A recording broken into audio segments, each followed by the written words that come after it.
ακόμα.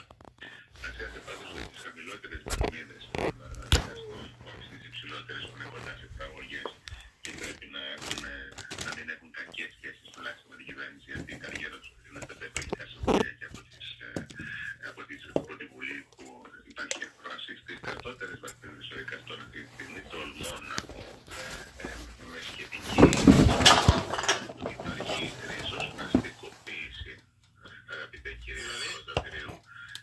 Οι δικαστές είναι συνήθως συντηρητικοί. Καλό είναι, καλό αυτό. Εννοώ ότι η δικαιοσύνη είναι ένας συστημικός συντηρητικός θεσμός, αυτό θέλω να πω. Ναι, κάποτε τη λέγανε τέταρτη εξουσία και λέγανε όλοι έχουμε εμπιστοσύνη στην τέταρτη εξουσία. Τώρα, Εσύ είσαι μεγαλύτερος από μένα, το θυμάστε. τώρα, τελικά έχω την εντύπωση ότι οι δικαστές πια, βλέποντας πόσα γίνονται γύρω τους και χωρίς αυτό να επηρεάζει εδώ στην κρίση τους σε κάθε υπόθεση ατομικά, γίνονται ευρύτερα αντισυστημικά.